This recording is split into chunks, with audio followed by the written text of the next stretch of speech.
अस्सलाम वालेकुम जी। आज का वीलॉग तो मैं समझता हूँ कि सैलाब पे बात करनी बनती है।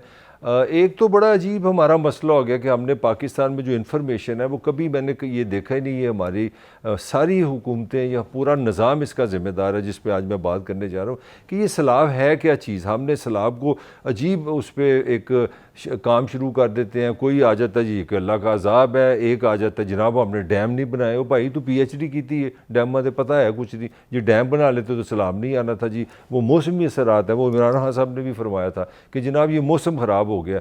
तो एक अजीब, एक मैं समझता हूँ एक ऐसी इन्फॉर्मेशन पूरी सोसाइटी दुनिया की 5वीं बड़ी पॉपुलेशन में चल रही है कि सैलाब है क्या, ये क्या कर सकता है, इससे फ़ायदे भी हैं। और मैं आपको इस वीलॉग में बताऊँगा कि सैलाब एक अजाब नहीं है, ये रहमत भी है। और इस रहमत को रहमत हमने बनाया। ये हमारे हुक्मरानों की नाअहली है, ये हमारे इदारों की नाअहली है, ये उन लोगों की नाअहली है जिनको हमने अपने टैक्स पे वहाँ पे इस्लामाबाद में, लाहौर में, कराची में, बलोचिस्तान में बिठाया कि बैठो ये मुल्क चलाओ। ये उनकी नाअहली है और हम समझ हैं कि ये अजाब आ गया, कोई कहता कुछ। तो ये था आज का जो मेरा जो आइडिया। और मैंने कोशिश की है, मैं एक जर्नलिस्ट हूँ और इसीलिए मैं एक जो मेरी सारी गुफ्तगू है वो किसी एक्सपर्ट की नहीं है। और जर्नलिस्ट जो होता है, जर्नलिस्ट एक्सपर्ट अगर नहीं भी होता मगर वो अपनी इन्फॉर्मेशन कोशिश करता है कि वो एक्सपर्ट से ले। तो मैंने आज सोचा कि बजाय इतनी वो सियासियात, एक ही लड़ाई, एक ही झगड़ा के बजाय थोड़ी सी एक कोई सैनिटी की बात की जाए। कि वो सैनिटी की बात ये है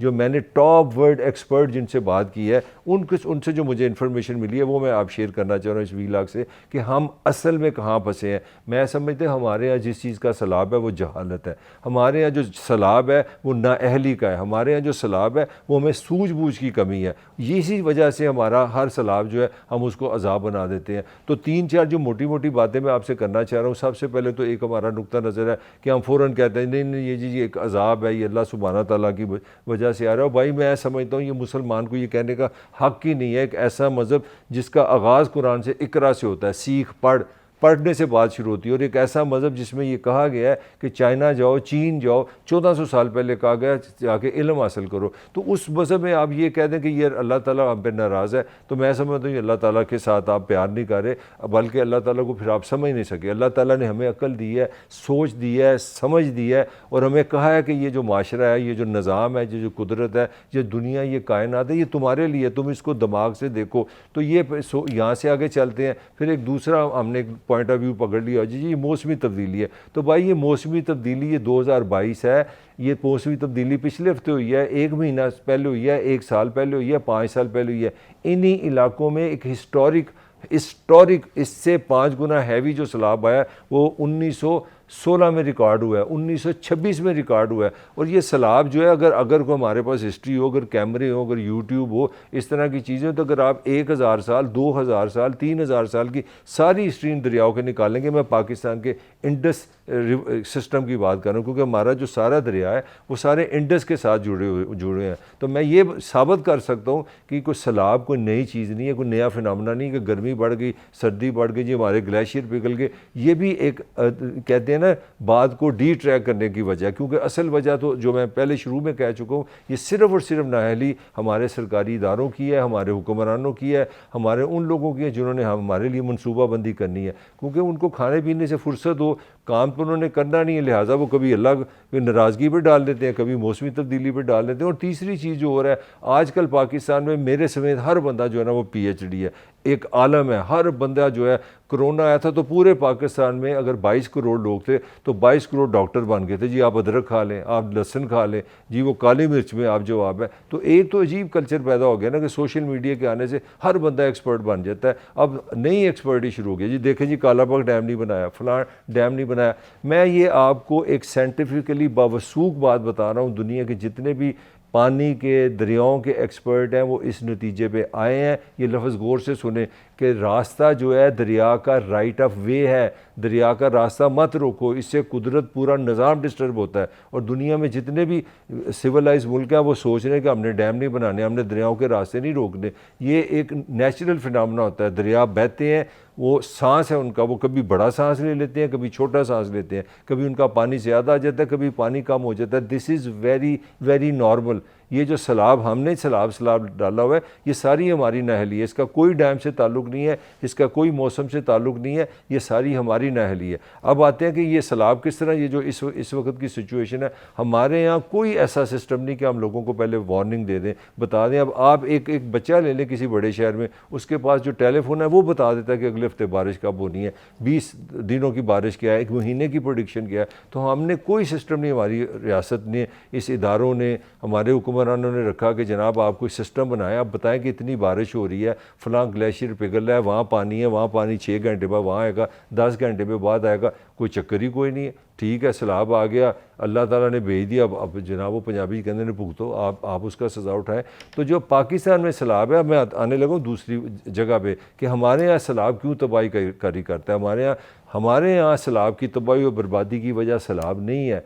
दुनिया भर में एक लफ्ज़ होता है बेड ऑफ रिवर, जो बिस्तरा है दरिया का, वो उसका घर होता है।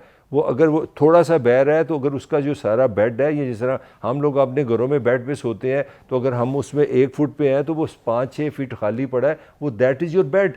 आपका वो सारा हिस्सा है, आप घूम सकते हैं, अब इधर हो सकते हैं, इधर हो सकते हैं। कमाल है, दरिया का जो राइट है, बेसिक राइट है, बेड पे आपने डाके डाले हैं। आप मेरे साथ पता नहीं, आप डेफिनेटली आप में से बेशुमार लोगों ने सवाल जाना होगा, अब कितनी वो आपको फुटेज दिखाई गई है, शो में भी आप देखेंगे, इतने खूबसूरत जो होटल हैं जो अरबों रुपए के, 50-50 करोड़ रुपए के बने हैं, 1 सेकंड में चले गए। आप मंगोरा चले, मैं अभी पिछले महीने वहाँ पे गया हूँ, मंगोरा से कलाम तक तकरीबन 60-70 किलोमीटर दरियाए सवात का रास्ता है। आप यकीन करें 70 किलोमीटर के साथ कम से कम 35 किलोमीटर दरिया के साथ जो सारी होटलिंग कर दी हमने। वो किस कर रहे हैं, जो होटल हैं उनके साथ पानी लग रहा है उनके साथ। हमने बेड तो बड़ी दूर की बात है, हमने तो दरिया को नहीं छोड़ा। हमने अपने बिजनेस के लिए, ये हमारे जो इदारे हैं इतने बेशरम हैं, इतने सेल्फिश हैं, ये अपने पैसे लेने के लिए, रिश्वत लेने के लिए इन्होंने सबको लीगलाइज कर दिया।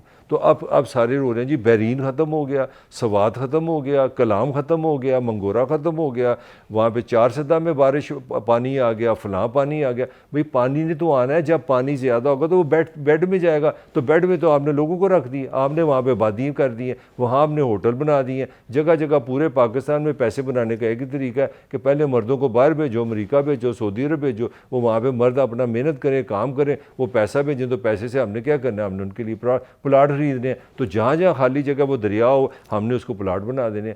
सारी बातें छोड़े, बड़ा हम शोर डालते हैं जी पंजाब बहुत अपना ज़बरदस्त यहाँ पे हुकूमतें हैं, यहाँ के हुक्मरान बड़े समझदार हैं। मैं आपको ये कॉन्फिडेंस से बता रहा हूँ, एज ए रिपोर्टर बता रहा हूँ कि दरियाए रावी जो लाहौर से गुजरता है, उसके बेड पे 5 से 10 लाख लोग रह रहे हैं। 5 से 10 लाख लोग, मैं आपको बता रहा हूँ। और ये वहाँ पे ये हालत हो गई है कि कई जो हमारे ज़िले इंतज़ामिया के इदारे हैं, जो हमारे सरकारी इदारे हैं, जो आपको हाउसिंग की परमिशन देते हैं, उन्होंने परमिट भी कर दिया है। वहाँ पे स्ट्रीट लाइट्स लगी हैं, वहाँ पे केबल टीवी लगे हुए हैं, वहाँ पे लोग ठहरे हुए हैं, वहाँ पे बाकायदा जनाब पीसीओ खुले हुए हैं, वहाँ पे पूरी एक सिविलाइजेशन बनी है, ग्राउंड्स बने हैं, लाखों लोग रहने हैं। किधर? दरियाए रावी के बेड पे।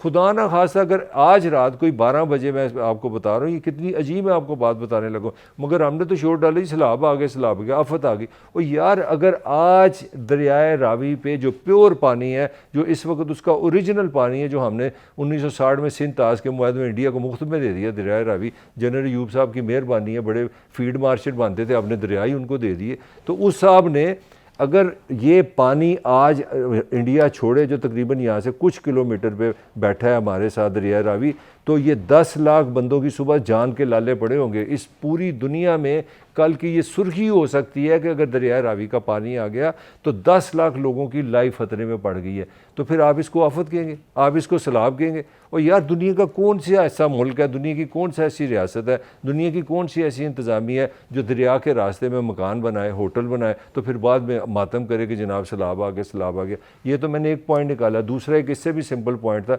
अगर पानी आ ही गया है, वो सिंध में ज़्यादा है, तो सिंध से आपको पता है लिंक्स नहर है, जो लेक्स सब जो जुड़ी हुई हैं, जिस तरह हम प्लग लगाते हैं, तो आप खुदा का वास्ता है। और उसमें भी वजह सुन लें क्या, सूबों की और सेंटर की कोई कोऑर्डिनेशन नहीं है, लवारस है पाकिस्तान की अवाम, आप अपने हुक्मरान मज़े में है।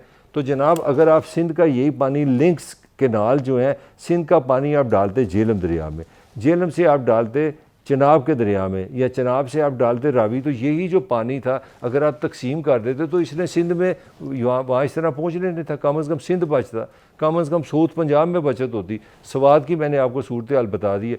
बलूचिस्तान में भी पता है आपको, वहाँ बारिशें होती हैं, हमेशा से हो रही हैं, इस बार ज़्यादा हो गई हैं। आपने उनका रास्ता ही नहीं छोड़ा, आपने उनके सारे रास्ते में वादियाँ बना दी हैं। तो इसका कंक्लूजन मैं यही निकालने लगा हूँ कि ये जो सारी तबाह बर्बादी हुई है, ये सिर्फ़ और सिर्फ हमारी नाअहली, खुद गर्जी और लूट मार की वजह से हुई है। और अभी मैंने जो एक्सपर्ट से बात की, आपके लिए काइंड इन्फॉर्मेशन के लिए, पाकिस्तान $16 बिलियन का खाना पीने की चीज़ें दुनिया से ख़रीदता है, डॉलर में ख़रीदता है। उसमें कभी जनाब गंदम होती है, कभी तेल होता है खाने वाला जिसको हम डालडा घी बोलते हैं, चॉकलेट्स हैं, डेयरी प्रोडक्ट्स हैं, सब्जियाँ हैं, फल हैं, ये सारी चीज़ें हम ख़रीदते हैं $16 बिलियन की एक साल में। और आपके लिए इतला के लिए, IMF से जो अब मुआहदा जो आज अगर हो गया तो $1.7 बिलियन मिलना है। $1.7 बिलियन लेने के लिए पूरा पाकिस्तान का सांस रुका हुआ है। और $16 बिलियन हम किधर लगा रहे हैं? हमने खाने पीने की चीज़ें लेनी है। ये सैलाब एक आपके लिए सोना है, तोहफ़ा है, गिफ्ट है।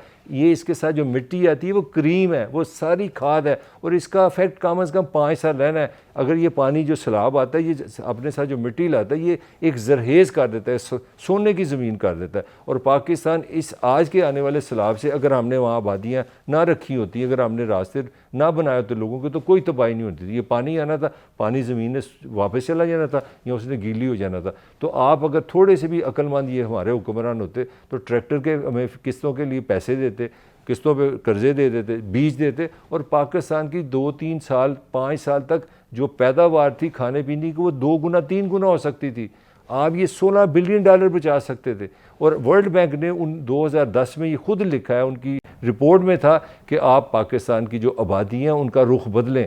आपने जो आबादकारी की है वो दरियाओं के रास्ते में की है। अगर ये आबादकारी रास्ते में रहेंगे तो आप इस तरह तबाह होते रहेंगे। तो भाई बात बड़ी सिंपल है। हमने जो सारी जो ये फेसबुक एक्सपर्ट्स पैदा कर लिए हैं, PhD पैदा कर लिए हैं, वो बैठते हैं फेसबुक पे, वो जी डैम नहीं बना, वो जी मौसम बदल गया।